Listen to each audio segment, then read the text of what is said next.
मंत्री वगैरह बीमार हो जाता है उसके लिए जल्दी से हेलीकॉप्टर की व्यवस्था, एयर एम्बुलेंस की व्यवस्था हो जाती है, लेकिन आम लोगों के लिए कहाँ सर, ऊँट के मुंह में जीरे के समान है।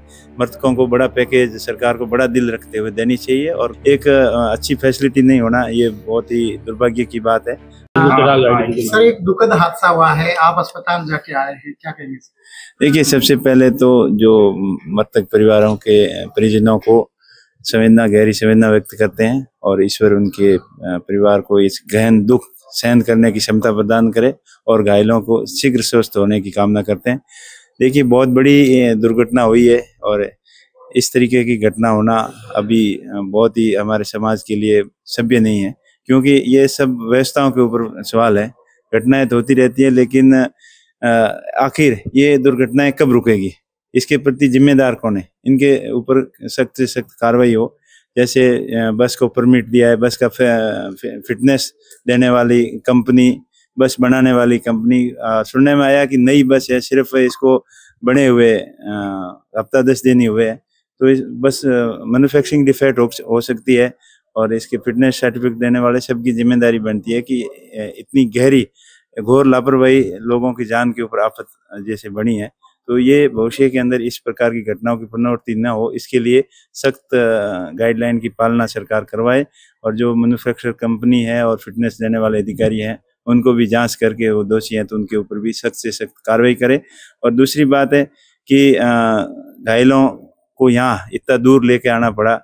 जैसलमेर इतना बड़ा जिला होते हुए भी वहाँ सेना का कैंप है, बड़ी बड़ी कंपनियां हैं वहाँ, सोलर एंड विंड की कंपनियां हैं, सीमेंट कंपनियां हैं, ये होते हुए भी वहाँ एक अच्छी फैसिलिटी नहीं होना ये बहुत ही दुर्भाग्य की बात है। और सरकार को चाहिए कि तुरंत वहाँ मल्टी स्पेशलिटी हॉस्पिटल की व्यवस्था करे, और जो हॉस्पिटल के अंदर कमियां हैं, वहाँ सुनने में आया कि बर्न यूनिट भी है, लेकिन वहाँ देखभाल करने वाला नहीं है और वो बड़े धूल खाक रही है। तो इस तरीके की अव्यवस्थाओं के ऊपर सरकार को संज्ञान लेकर तुरंत एक्शन लेना चाहिए, ताकि इस तरीके की घटना को कंट्रोल में किया जा सके, और फ्यूचर में भी ऐसी कोई घटना हो, भगवान न करे ऐसी घटना हो, लेकिन हो तो उसके लिए पुख्ता इंतजाम होने चाहिए। सर, बस के अंदर जो इमरजेंसी एग्जिट डोर भी नहीं था, सिर्फ एक गेट था। वो मैं कह रहा हूँ ना, जो बस को इसको फिटनेस सर्टिफिकेट दिया है, बस का जो डोर, इसके जिम्मेदार अधिकारी हैं और बस बनाने वाली कंपनी है, उनके ऊपर भी एक्शन होना चाहिए, और जांच करके जो कमियां हैं बस के अंदर, इमरजेंसी एग्जिट की बात हो, से उसके शीशे को तोड़ने के लिए हैमर की व्यवस्था हो, हर जगह होती है। अब ऐसी ट्रेन के अंदर भी सफर करते हैं तो वहाँ ऐसी हैमर की व्यवस्था होती है हथौड़े की, आग लगने की स्थिति में कांच तोड़ के कैसे बाहर निकलें।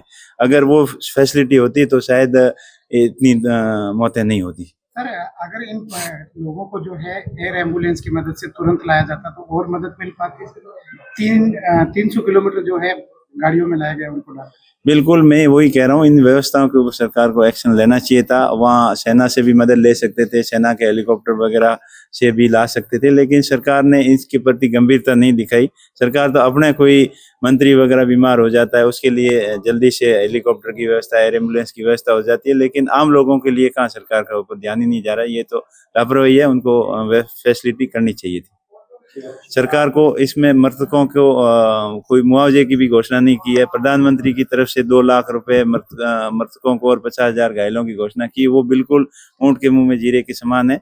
जिस प्रकार अहमदाबाद के अंदर प्लेन हादसा हुआ था, वो भी लोग ही थे, वैसे ही यही उसी टाइप की घटना है, दुर्घटना है, तो उसी तर्ज पर यहाँ मृतकों को बड़ा पैकेज सरकार को बड़ा दिल रखते हुए देनी चाहिए, और घायलों को ज्यादा अच्छी से अच्छी फैसिलिटी प्रोवाइड करवा के उनका इलाज करवाना चाहिए।